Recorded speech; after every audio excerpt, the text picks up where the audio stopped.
Hey guys, welcome back to another video. It's been a while since I've done something scripted, so I figured I'd give it another try. Today I want to talk about the time I almost broke a bot that plays Snake on Twitter. Before I go into how I almost broke the bot, it would probably help to know what the bot even is, how it functions, and how I play a role in all of this. First, I'll try to explain what the heck this bot even is. For one, this is a bot on Twitter that plays Snake. I know, revelating. Anyways, this bot was created by the YouTuber/game developer PolyMars. He originally created it as a mix of his previous two bot projects, Sokobot and Crowdsorcerer. The idea behind the game was to have a real-time cooperative game with mechanics most people could pick up quickly. Thus, he picked the perfect game candidate, Snake. Snake is such a universally understood game that most people need no introduction to a classic game of Snake. This game, however, uses slightly abnormal controls. So, I will do my best to introduce the mechanics of the Snake bot in as simple terms as I can. Firstly, the bot starts by spawning a flushed emoji in a random spot in a 6x6 grid, and an apple emoji in another spot in the same grid. I will be referring to the flushed emoji as the head of the snake, and the apple as, well, as the apple, I guess.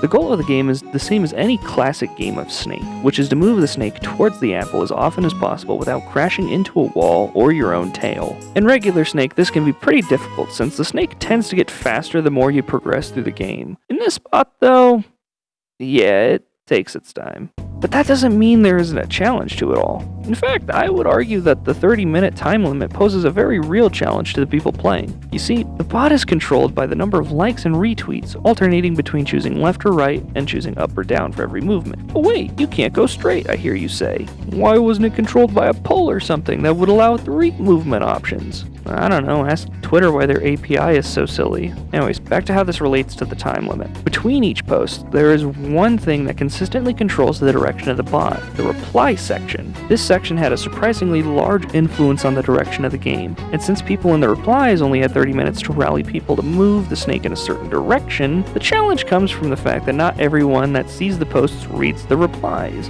and so they may vote against what's optimal without even realizing it. So, what's my role in all of this, you might be asking? How did you almost break the bot? Well, as I'm sure you may have guessed by now, I became a snake bot reply guy. Okay. That sounds really weird and that came out of nowhere, so I'm going to talk about how I became a reply guy for a bot in the first place. So one day I was scrolling through my feed, same as ever, when a mutual of mine, NachoGD, retweeted a tweet. Of course, it was of Snakebot. Curious, I opened the page to find a relatively small Twitter account being controlled by people without too much real direction. By this point, the bot had only been live for a little while, and the best people had managed to get was a meager 7 points. At this point, I was just an observer, same as any other, just passing by to see what this even was. I didn't really interact with it, but marveled at the novelty of the idea of playing Snake on Twitter. I checked back a couple of days later and couldn't believe what I saw happening. People in the replies were creating elaborate strategies to get the snake to the apple. In fact, the mutual who I found the game through in the first place made an entire video teaching people how to play, and advertised a Discord server. I didn't really join it, mostly because joining random Discord scares me a bit, but after seeing this elaborate plan people posted in the comments come to fruition, I knew I had to see this operation in action. So, I finally caved in and joined, and was surprised to see a small community forming. There wasn't a lot to really see. It was just a few channels that were used, and a voice channel that one guy is now permanently stuck in. What was interesting to me, though, was the ambition of a lot of people in the server. They wanted to win Snake as best they could. They wanted to know more about how the game worked so they could strategize better and play smarter. When I joined, there was a misconception that was spreading about the game and its mechanics, that you could never go straight. You see, since the bot alternates between up and down and left and right, you would assume there's just no way you could repeat a directional input, but as it turns out, that's entirely wrong. Going back into the history of the bot's tweets, we discovered that tweets with no interactions led to the bot moving in a straight line. This got us thinking, well, why would that happen? As it turns out, when neither direction was definitively picked, the snake would just keep going in a straight line. The problem is, the bot was getting more and more popular, day by day. Trying to convince everyone, including people who didn't read the replies, to not interact with the bot was not feasibly going to happen. So what we had to do next was tie the vote. You see, an exact tie would achieve practically the same result as nobody picking a direction at all. And since the bot wouldn't know which way to go, it would just go straight and repeat the choices offered before. With this information in hand, we pressed on in the game until we reached a standstill. Now, there was a real problem. A corner apple. Corner apples were real bad since they would always force at least one tie to collect and exit safely. Prior to now, no corner apples had really been a threat, but that changed now. So, yeah, ties were extremely hard to pull off. Imagine my shock. So we took the question straight to PolyMars, who had joined the Discord prior, and we came to two potential outcomes to balance it. Either we remove corner apples entirely, or we make ties easier to pull off. Poly, preferring the idea of a max board game, opted to add what is known as tie leniency. The catch is that he would only add it after we died. So we died, and thus began our next run. And with new patches being added, people began playing this game optimistically. Before I get too far into this game, which will become the one that I almost broke, I should explain the new tie leniency mechanic. Basically, there is a 5% margin of error that can exist between likes and retweets. So if the likes are at, say, 100, then the retweets can be above or below that by 5 points. Votes don't tend to be quite that nice for calculations, so the rough estimate I've been using is taking the top voted answer, dividing it by 20, then truncating that answer. That number would be how many above or below you could go for the other option. Another way to think of it is adding 1 vote of leniency for every 20 votes. So at 20 votes you can tie at 19 to 20 or 21 to 20. If all of that is still too complex, no worries, the Discord now has a bot that will calculate all of that for you. You can check it out there. A final note about ties is that quote retweets don't actually count towards the movement of the bot, and so, in a tie, all quote retweets are not included. This made ties hard to some extent, because people who didn't read the replies might have a view that looked like this, where people reading the replies might have a view like this.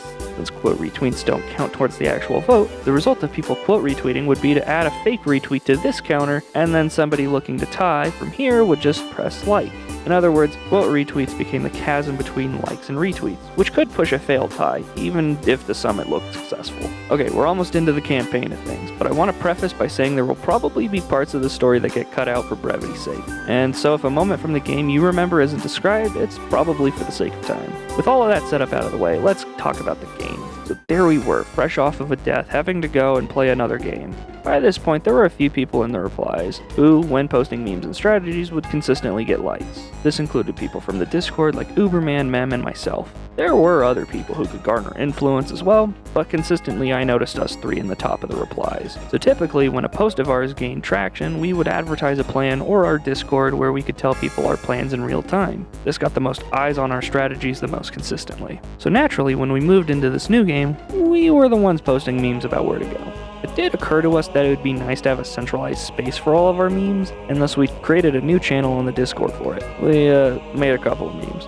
I tried to post where I could, and since it was every 30 minutes or so for each post, it wasn't terribly hard to keep track of when to post my next movement meme. So when the new game began, naturally people were a bit frustrated with the loss, but the tie leniency was implemented, and many more people felt it was at least a fair trade-off. To test out the tie leniency, I thought it might be a good idea to test it out as early as possible, so that there's no consequences to failing. So right off the bat, I campaigned for a tie and then... Okay. So then I campaigned again for another tie, and then we did it. We knew at this point that ties were possible. The problem was, this tie happened in the middle of the night in the US, which is where the player base is strongest. So when they all woke up, the snake had around 3 points and we did another tie test. This time not to confirm that we could, but to show people what we learned. Needless to say, a lot of people were excited. Apple spawns were going smoothly until we hit our 9th point, which is when this apple spawned. It might not look like much of a threat since it isn't a corner apple, but it was actually a bit of a problem. We had two choices given the apple. We either go right and then force ourselves into a tie, or we do a long maneuver that orients us so we move counterclockwise, which would require no ties. The Discord is usually more in favor of tieless options, so we prepared to campaign for that, but the problem with this game is that it's democratic, and people were hungry for apples. So on to the tie we went, and it went.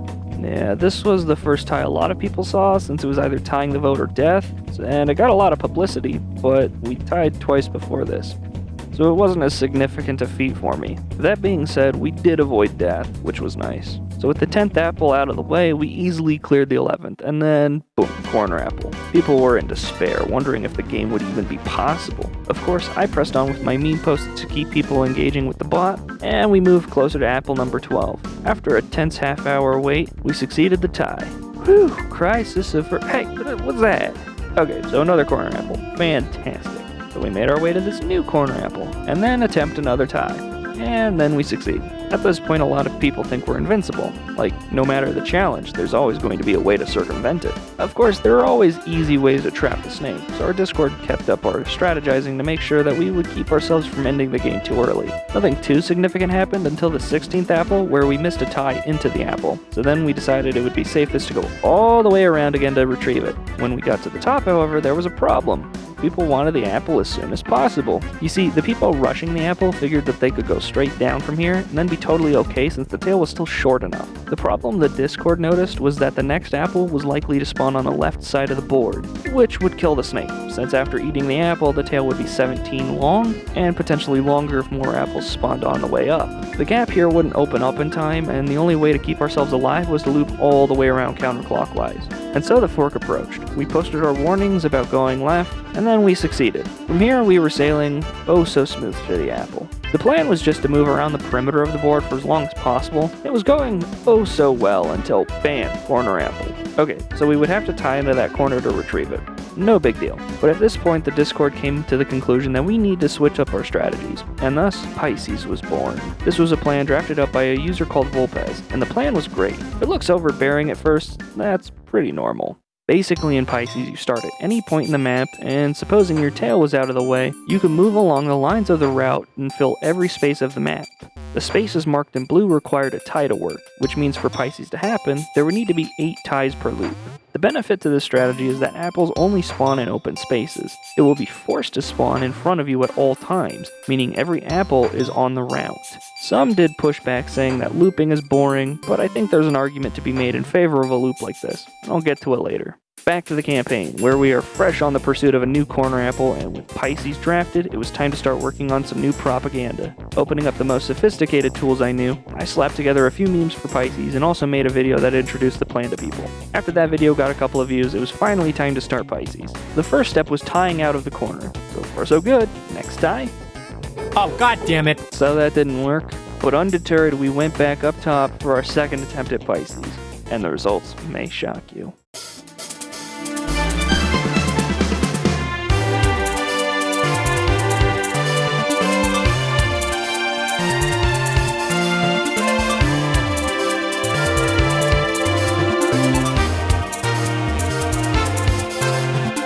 That's right, one entire Pisces loop done. The end was in sight.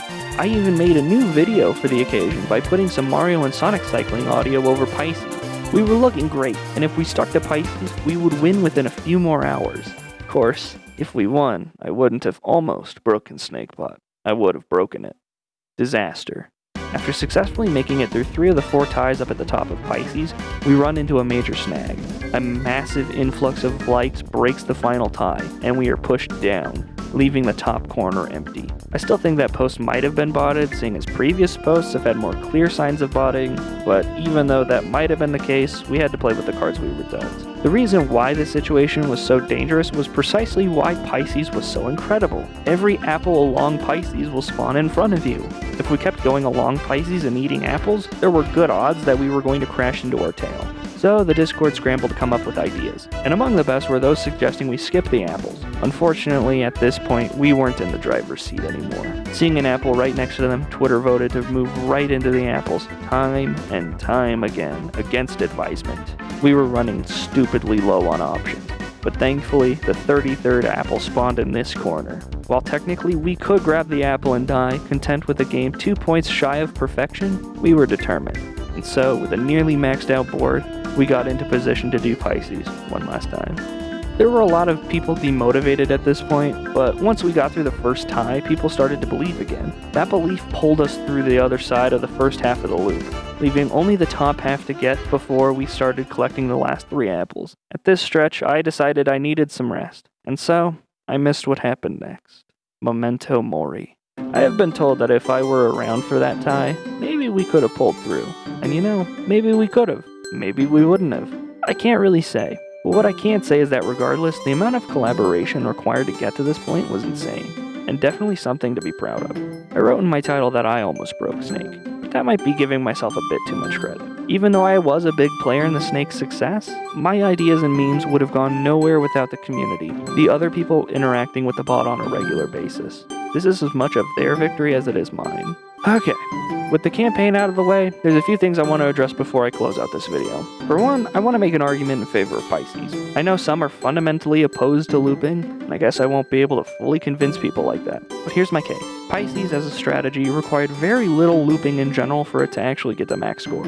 As you saw, we only really got to do one full loop of Pisces, and wouldn't have been able to do another even if we did keep going with Pisces. I've also heard that a looping strategy is an automatic win. I don't necessarily agree. Because of the nature of ties, they can get unbalanced very quickly and skew the votes, which could ruin a loop very easily.